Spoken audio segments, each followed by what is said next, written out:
She said it was just a dock. Not private, not special, just a wooden slab at the end of the lake, floating under the sun like it belonged to everyone. She called it community charm, a shared gem, told the neighbors, it's not like anyone lives out there. And then she hosted a wedding on it. I'm talking full ceremony, white chairs, folding arch, Bluetooth speakers playing Ed Sheeran, the whole Pinterest board. Cake table on the left, photo booth backdrop on the right. Guests dressed in pastel linen and platform heels, smiling like they were at some rustic getaway. And not a single one of them asked whose dock it was. Not a single one cared. But I did, because I built that dock with my own hands, because it sits entirely on my deeded lakefront, and because I knew something Karen didn't. That dock wasn't anchored. So I waited, watched the ceremony start, let the breeze settle, let the speeches begin. Then I gave a gentle push and watched the entire wedding, bride, guests, and three-tier cake drift silently into the middle of the lake. No yelling, no drama, just one slow, humiliating float toward reality. If someone could take over your dock for their party just because it's pretty, what happens when no one stops them? What happens when just one wedding turns into a marketing pitch? When the platform you built becomes a stage for strangers in heels, holding champagne, pretending they belong. She thought she could turn my lakefront into her backdrop. Said it wasn't about ownership, it was about community charm. Ignore the permits, the boundary lines, the fact that no one asked. But here's the thing. When you build your celebration on someone else's dock, you better make sure that dock is grounded. Because the moment the wind shifts, the weight tips, and the anchor isn't where you thought it was, that's when reality hits. Not loud, not violent, just slow, steady, and drifting. She won a perfect moment. What she got was a floating wedding, and a lake full of lessons about entitlement, silence, and gravity. You can tell when something's about to go sideways by the smell of florist-grade eucalyptus. Seriously. One morning, I walked out to check the lake and nearly tripped over a bundle of white roses leaning against my mailbox. A delivery truck rolled past, slow, then stopped right at the edge of my gravel drive. A man in a branded polo shirt stepped out, holding a clipboard and the kind of arrangement you only see at engagement parties or high-end funerals. I stood there, blinking. He looked at me, looked at the address. Is this 427 Lakeview Lane? Yeah. Got a drop-off here. Bridal flowers. You mind pointing me toward the dock? I paused. Bridal flowers? Yup. Big event. Wedding this weekend. Whole setups going out on the platform. I didn't even answer. I just followed him down the hill, down the trail I cut myself, past the oak tree, and toward the water. And there it was. My dock. Floating like it always did. Wide, sturdy, maybe a little sun-bleached. But unmistakably mine. Except now, it had company. There were chairs. Not mine. Not Adirondack or camping grade. I'm talking white wedding chairs, neatly stacked, gleaming, tied with ribbon. There were folding tables, 2 rolled carpets, and a bin marked archway material. Do not bend. Beside them, a cooler full of bottled water, a Bluetooth speaker, and a pink tote bag with the words Bride Squad in glitter font. I looked around, wondering if I'd blacked out and missed the part where I turned into a wedding venue. That's when I saw her. Karen, khakis, wedge heels, clipboard in hand, talking to a woman in workout leggings and a visor, gesturing toward the dock like she was staging a photo shoot for a lakeside romance novel. I approached. Karen. She turned, that sugar-sweet smile already forming like icing on cardboard. Oh, you must have gotten the invite mix-up. Don't worry. We're only using the dock for the ceremony. It'll be quick and tasteful. You're hosting a wedding. On my dock. Technically, the lake is shared access. And the dock? It's not fenced, not marked. So we figured it was community. You weren't using it. It's private. It's listed on my parcel map, and I have the permit on file. It's a dock, sir, not a mansion. That's when I realized this wasn't a misunderstanding. This wasn't someone stumbling onto a path by mistake or setting up a folding chair on a bad assumption. This was theft with glitter on it, entitlement wrapped in silk ribbon, and she'd already written the ending in her head. The bride would walk the dock. The sun would hit the water just right. Photos would be taken, doves might be released. The whole HOA would swoon, and no one would question a thing. Because nobody uses that dock anyway. Because I didn't have a gate or a barbed wire perimeter or an official security system blinking red at the shoreline. Because she was used to taking, then saying sorry after the photos were posted. I told her flat out, cancel it. You don't have permission. This dock is private property, and you're trespassing.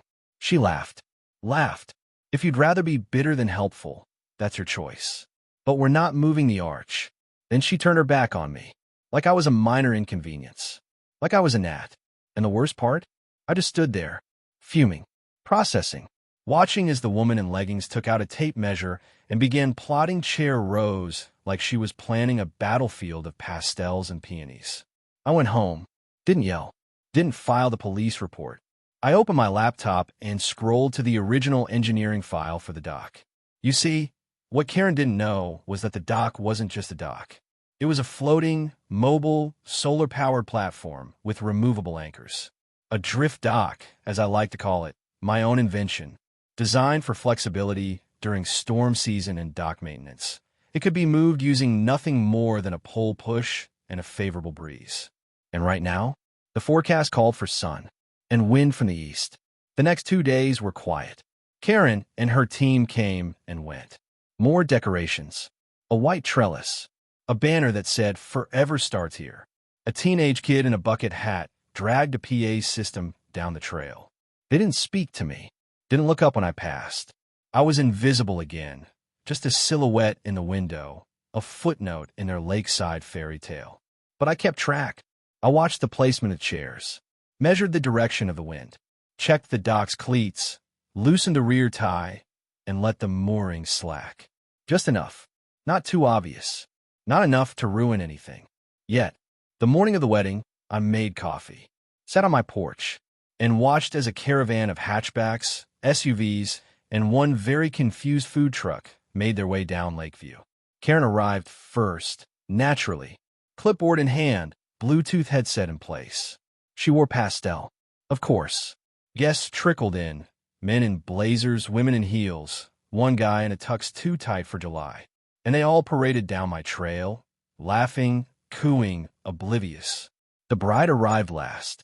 Lace dress, barefoot, a veil that looked like it cost more than my monthly mortgage. She stepped onto the dock with the elegance of someone who believed the world existed solely to accommodate her angles. I didn't go down. Not yet. Sat, waited, watched the breeze pick up from the east, watched the lake ruffle. Watch the linen arch sway, just slightly. Watch the front anchor line tug, tight, then loose, then again. And I smiled, because once that line slipped free, they weren't on my dock anymore. They were on the lakes. It happened slow, like a magic trick nobody saw. The officiant started his speech. The guests rose. The dock creaked. The bride shifted weight on a one heel. And then the wind took hold. First a foot, then a yard. The dock drifted silently. Not jerky, not dramatic, just away. At first, nobody noticed. They were too busy recording, crying, smiling. Then a woman in the back looked down at the water and said, "Are we moving?" A man near the speakers reached to adjust the sound and said, "Why's the shore getting smaller?" Then came the shouting. "Grab the edge. It's not stopping." Karen, but it was too late. The wind had her now. 15 feet, 20, 30, the entire wedding, every guest, every fold-out chair, every speech was now slowly floating into the middle of the lake. And I just sipped my coffee. The day after the wedding drifted out to sea, quite literally, the neighborhood group chat was on fire. Karen had started the narrative early. Before the dock had even been wrangled back to shore, before the bride's bouquet had stopped dripping lake water, she was already in PR mode. Magical ceremony by the water, her post read. Shout out to our amazing community for making the lakeside dreams come true. Hashtag Ridgewood Weddings, hashtag DocLove. She included 6 photos. The smiling couple, the efficient mid-sentence, a drone shot, God help me, that clearly showed the mid-drift.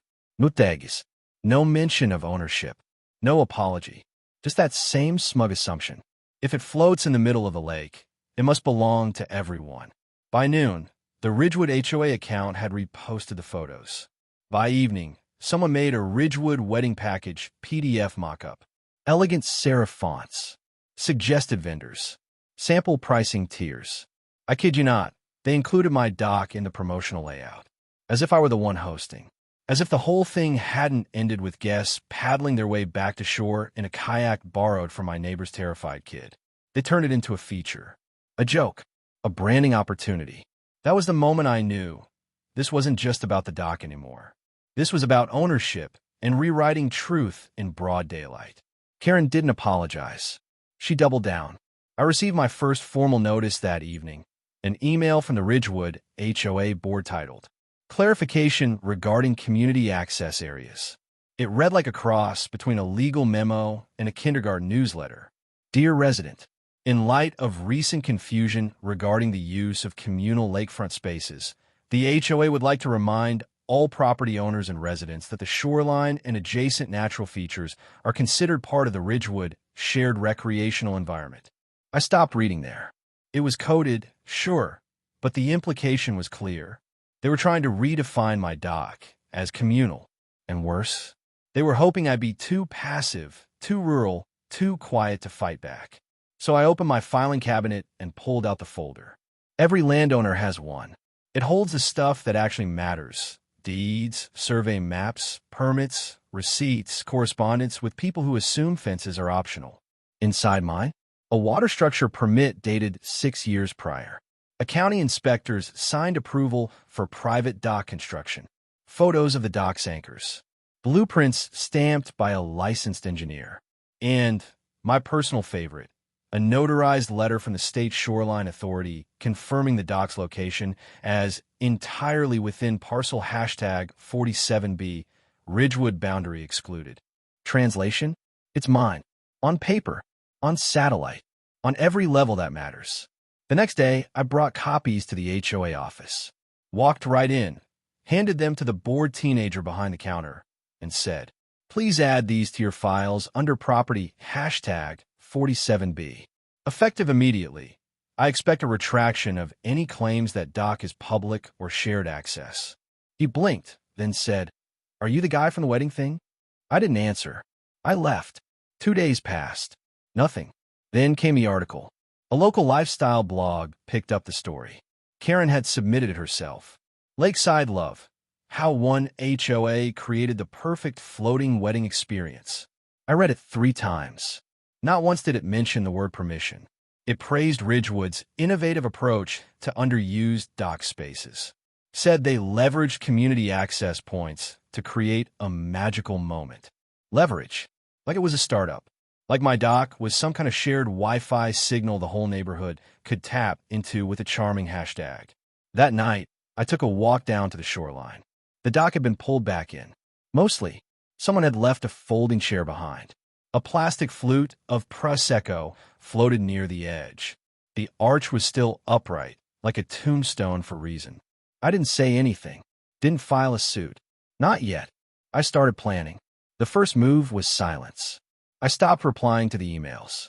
Didn't show up to the Dock Access Planning Committee meeting Karen scheduled the following week. Didn't comment on the HOA's follow-up post. We're thrilled to see Ridgewood become a destination for celebration. Stay tuned for more lakeside stories. Stories. That's what they thought this was. A fairy tale. They didn't realize they were writing themselves into an affidavit. In the following days, Karen kept pushing. She proposed an HOA amendment to clarify shared shoreline protocols. Suggested a vote to allow community use of all unmarked water-facing platforms. Even brought in a photographer to do test shots on the dock. He showed up during sunset, stepped 1 foot onto the planks, and I just raised my phone from the porch. Didn't say a word. Just recorded. He left in silence. The dock stayed quiet after that. But online, the myth was alive. Neighbors started emailing me questions like, can we reserve the dock for our vow renewal? Do you guys rent it out for proposals? How much to host a yoga class on its Saturday mornings? I didn't reply to a single one. Instead, I posted one photo. No caption, just the dock. Empty, sunset behind it, and a new sign hammered into the base.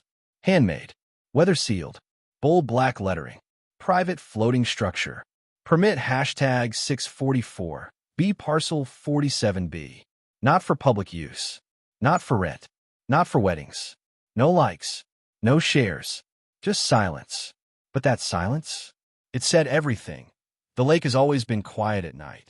No frogs. No loons. Just the soft lap of water and the occasional breeze tiptoeing through the trees. It was the kind of stillness that made people lower their voices without realizing it. That night, I didn't say a word, because I wasn't there to talk. I was there to float a wedding.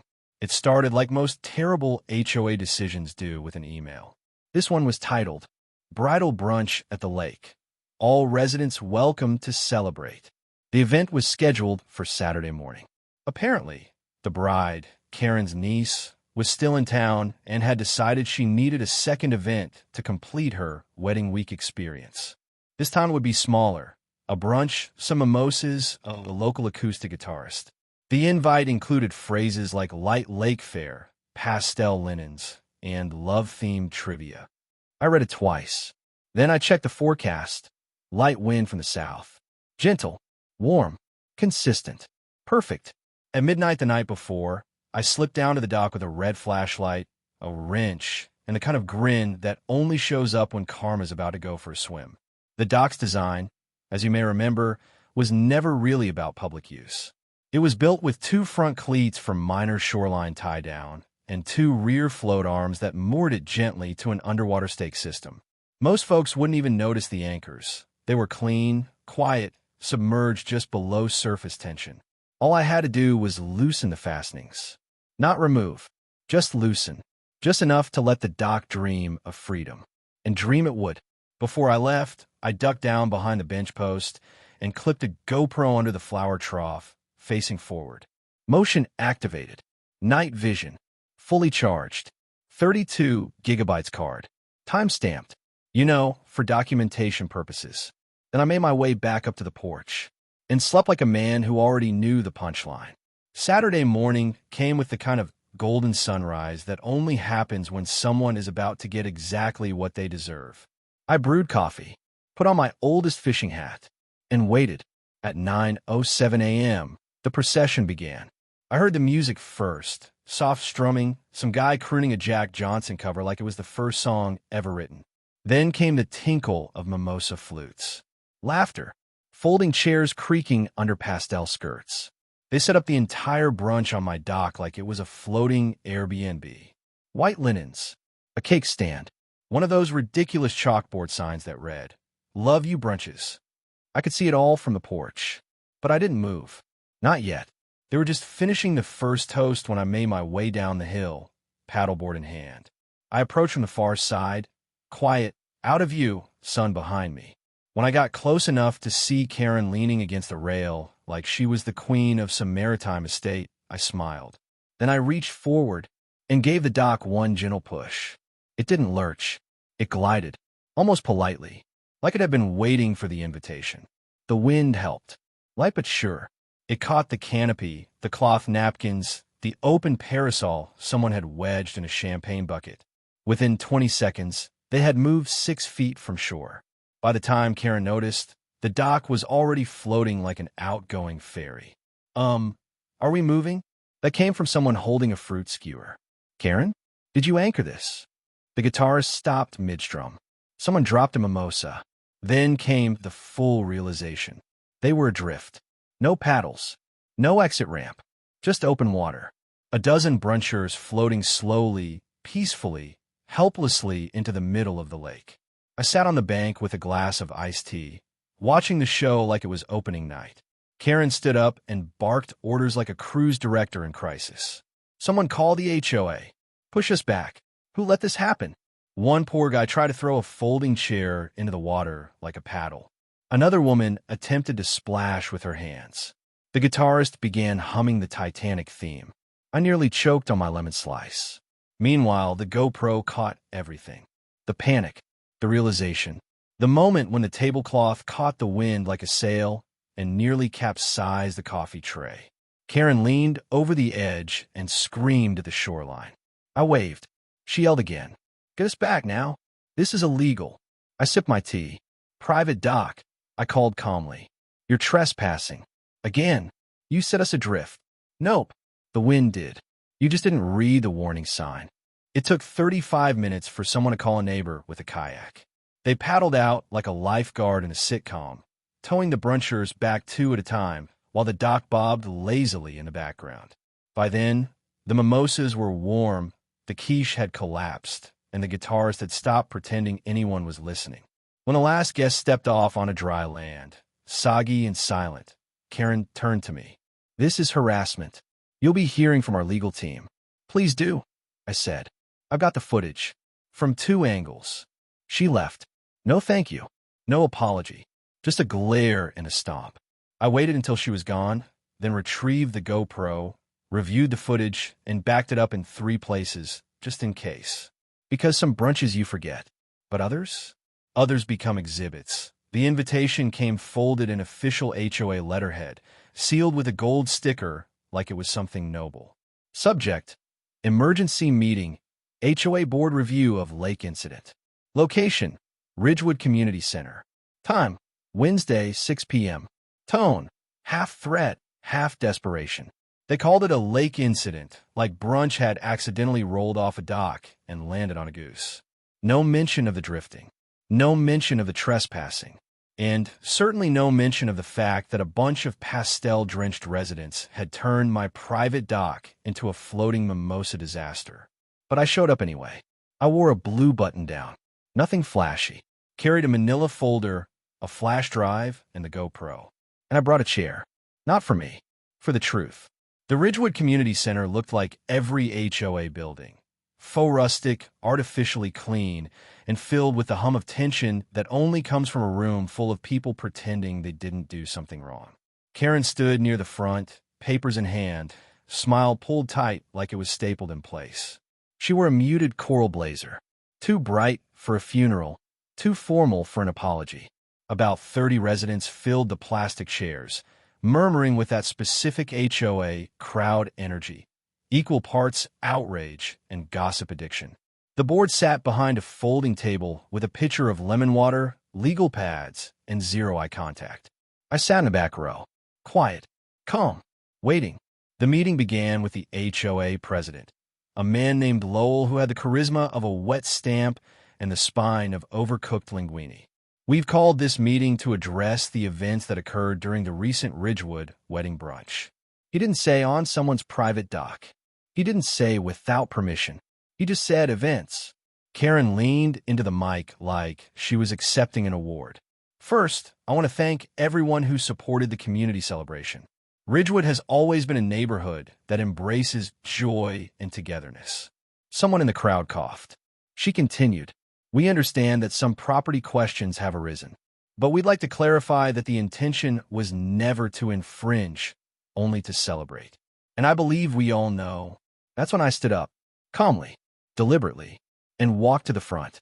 "Before you finish your statement, I'd like to submit some evidence to the board." I handed Lowell the flash drive. He looked confused.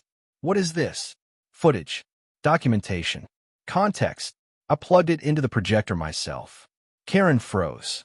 The video opened with a peaceful lake view. The dock, decorated for brunch, slowly drifting into the center. There was audio, glasses clinking, guests murmuring, and then Karen's voice. Clear, unedited, time-stamped. "It's just a dock. Nobody owns water." The crowd chuckled. Then the laughter shifted to discomfort. Then silence. Next clip, the post-drift chaos. Karen shouting. Guests yelling. The paddle boat rescue. I hit pause. This footage was taken from my property with a mounted GoPro. It shows Ridgewood HOA board member Karen McAdams orchestrating unauthorized use of a privately owned structure for personal events twice. The dock is permitted, registered, and bound to Parcel 47B, my land. I pulled out the deed, stamped by the county registrar, surveyed by Lake and Field Engineering, and legally confirmed as non-HOA property. "I'm submitting this for the record." The board murmured. Lowell looked at Karen. Karen looked like someone had unplugged her batteries. But I wasn't finished. Furthermore, I'd like to introduce someone who can speak to this with official authority. The side door opened. In walked Dina Santiago, county zoning and permit officer. Crisp uniform. Clipboard. Badge. She took the mic without needing to be asked. I've reviewed the materials submitted by Mr. McAllister. The dock in question is listed as a floating private structure constructed and approved under permit hashtag 644B. It is not under HOA jurisdiction, nor is it included in Ridgewood's communal zoning boundary. She looked directly at Karen. Additionally, trespassing on a permitted private structure, especially one floated without consent, can qualify as civil infringement under Lakefront Property Code. A collective "oh" spread across the room. Dina continued. I also noted in my review that HOA documents falsely cited the dock as an unmarked recreational asset. This language is misleading and unsupported by any zoning record. Translation: you lied in your flyers. Karen tried to speak. I was under the impression that it was unclaimed. There were no fences, no signage. I raised a photo. This sign was installed a week before the brunch. It was torn down. I have photos of it in the trash near the HOA shed. Lowell blinked at his notes like they might save him. Dina sealed the moment. From this point forward, the structure will be marked on county maps as a protected private dock. Any future use without consent may result in citations. Silence. Then a voice from the crowd. Did you really float someone else's dock for brunch? Another voice. I heard she told the photographer it was hers. Karen looked around for backup. None came. Lowell turned red. In light of the county's clarification, and in recognition of the unauthorized use of private property, I moved to formally censure board member McAdams and remove her from event planning leadership effective immediately. Another board member raised their hand. Seconded. A third voice from the crowd. About time. Lowell looked at Karen. Karen, do you have anything to say? She blinked. Once. Then sat down. Wordless. Which, for Karen, was the loudest sound in the room. After the vote passed, I rose once more. I respectfully request a written apology be issued to all residents clarifying the dock's ownership and status. Lowell nodded. Approved. The apology will be sent in Friday's bulletin. Furthermore, all planned lake events are hereby suspended pending review. I gather my papers. Smiled. Much appreciated. As I walked back down the center aisle, the crowd parted like the lake around that brunch table. Someone near the back whispered, not quietly, guess she should have anchored her lies better. There's something deeply satisfying about the hum of solar lights clicking on at dusk, especially when they're mounted on a freshly sealed private dock, surrounded by no trespassing signs and powered by the quiet energy of victory. I upgraded everything. New planks, new paint, corner posts with stainless steel bolts. A coded gate at the entry ramp. Digital keypad, no more than 5 digits, but enough to make sure the only thing floating away from now on is the memory of what happened. Above it all, sign. Handmade. Bold lettering. Burned wood grain finish. Private dock. Warning, may drift. Was it petty? Sure, but it was also true. Karen moved in slow motion after that. For months, she crossed the street if she saw me coming. Pretended to be texting if we passed on the trail.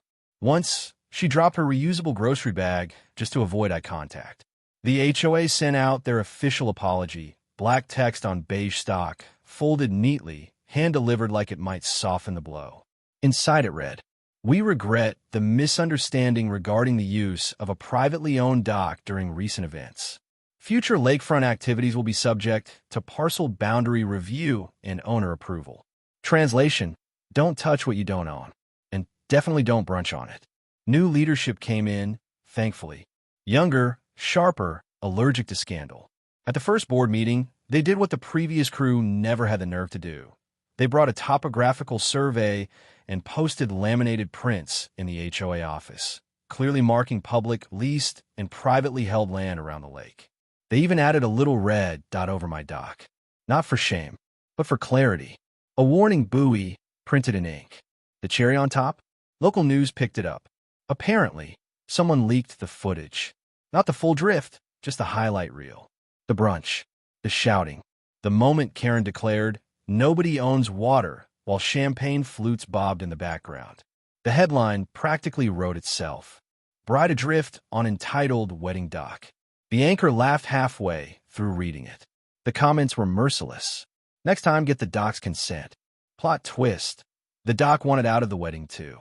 When you crash someone's property and the lake kicks you out, the dock itself became something of a legend. Locals walked the shoreline just to see the sign. One teenager took a senior photo next to it with sunglasses and a caption that read, "Drifting into adulthood."